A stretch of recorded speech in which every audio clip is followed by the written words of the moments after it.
اعوذ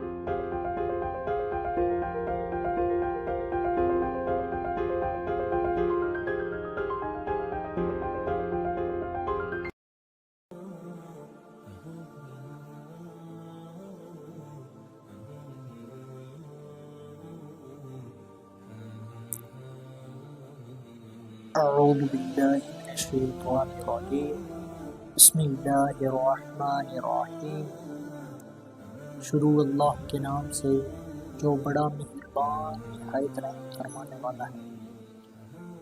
او کصیب من السماء فیہ ظلمات ورعد وبرق یجعلون اصابعهم فی آذانهم من الصواعق حذر الموت واللہ محیط بالکافرین۔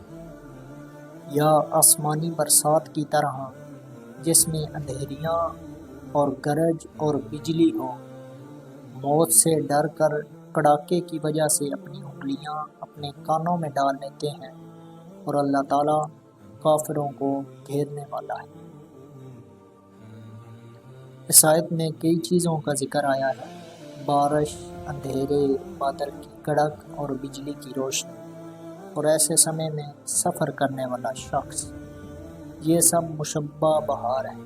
جب تک ان کے مشبہات یعنی کن چیزوں کی تشبیہ کا تعین نہ کر لیا جائے، اس مثال کا حسن نکھر کر سامنے نہیں آتا۔ بارش سے مراد اسلام، اندھیروں اور بادلوں کی کڑک سے مراد وہ مصائب اور مشکلات ہیں جنہوں نے چاروں طرف سے اسلام کو گھیر لیا تھا، اور بجلی کی روشنی سے مراد وہ فتوحات وغیرہ ہیں جو ان ناسازگار حالات میں اسلام کو حاصل ہوتی رہی۔ جس طرح بارش مردہ زمینوں کو نئی زندگی بخش دیتی ہے، اس طرح اسلام مردہ دلوں کو نئی زندگی مرحمت فرماتا ہے۔ جیسے بارش برستے وقت گھنگور گھٹائیں چھا جاتی ہیں اور تاریکی پھیل جاتی ہے، بادل کی خوفناک کڑک سے دل دہلنے لگتے ہیں، اس طرح اسلام کا مینہ برستے وقت کھلی دعوتوں اور پوشیدہ سازشوں کا ایک ہنگامہ برپا ہو گیا۔ فضا یکسر مکدر ہو گئی، مصیبتوں کے بادل گرجنے لگے۔ جو سچے دل سے ایمان لا چکے تھے، نہ اندھیروں سے انہیں وحشت تھی، نہ بادل کی کڑک سے وہ ہراساں تھے۔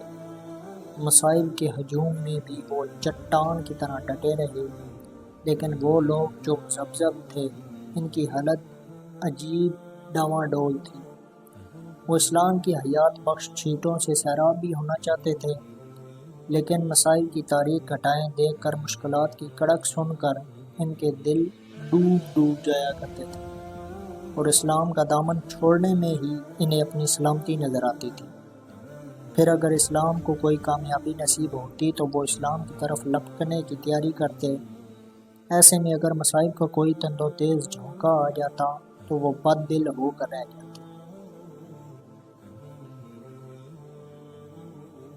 یکاد البرق یخطف ابصارهم کلما اضاء لهم مشوا فیہ واذا اظلم علیہم قاموا ولو شاء اللہ لذہب بسمعہم وابصارہم ان اللہ علی کل شیء قدیر۔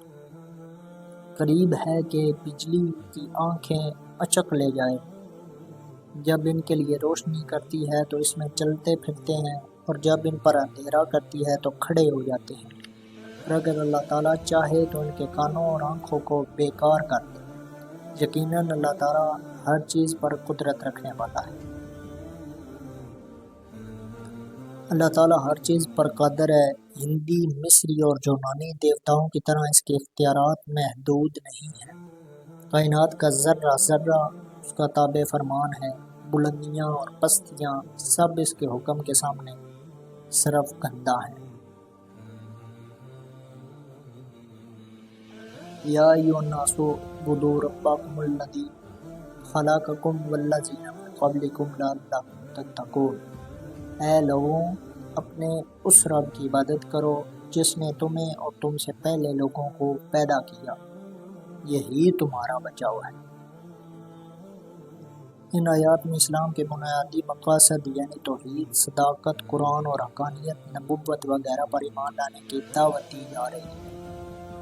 توحید ربوبیت سے توحید الوہیت پر استدلال قائم کیا جا رہا ہے۔ نعمت ایجاد اور بقا کا ذکر فرما کر ثابت کیا کہ وہ وحدہ لا شریک ہے، یعنی تم اپنے رب کی عبادت کرو کیونکہ وہی ہے جس نے تمہیں پیدا فرمایا۔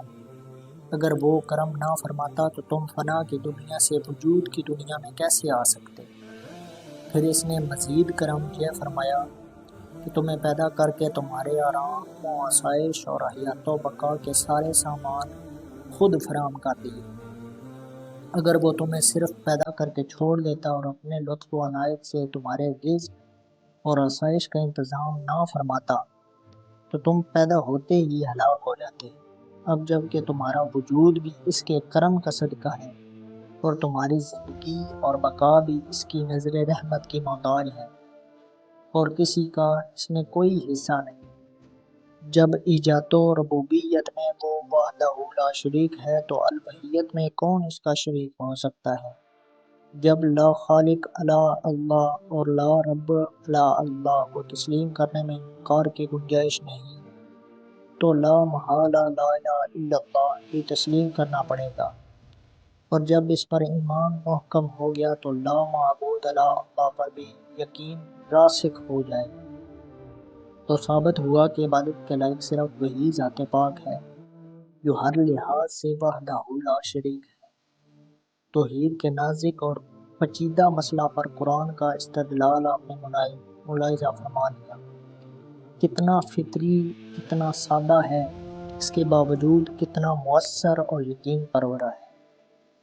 ایک ان پڑھ عامی، ایک عالم، ایک محقق اور اسرار کائنات کے سمندر کا ماہر غواص سب یکساں طور پر اپنی اپنی سمجھ کے مطابق اس سے مستفید ہو سکتے ہیں۔ اس کے مقابلہ میں فلسفہ و حکمت کے صحائف نے توحید کے دلائل پڑھے۔ فنی مشگافیوں، پیچیدہ اصطلاحات، مقدمات کی ترتیب کا پریشان کن چکر آپ کو مرعوب تو کر دے گا، لیکن یقین کی دولت سے آپ کا دامن خالی ہی رہے گا۔ یہی قرآن کا اعجاز ہے جس نے 14 صدیوں سے دانشوران عالم کو حیرت و استعجاب میں مبتلا کر رکھا ہے۔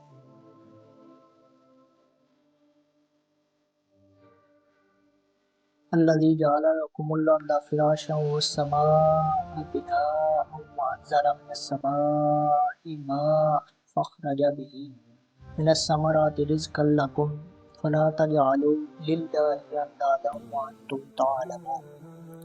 جس نے تمہارے لیے زمین کو فرش اور آسمان کو چھت بنایا اور آسمان سے پانی اتار کر اس سے پھل پیدا کر کے تمہیں روزی دی، خبردار باوجود جاننے کے اللہ کے شریک مقرر نہ کرو۔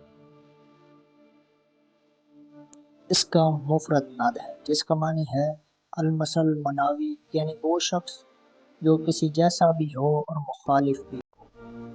مشرکین کے بتوں کو انداز کیوں کہا گیا؟ اس کی وجہ علامہ بیضاوی تحریر فرماتے ہیں لا ہم لما تراقبا عبادتا الا عبادتہا وسموہا آلہہ، کیونکہ انہوں نے اللہ تعالیٰ کی عبادت چھوڑ دی تھی اور صرف ان بتوں کی عبادت ہی کیا کرتے تھے اور ان کو الہ یعنی خدا بھی کہتے تھے۔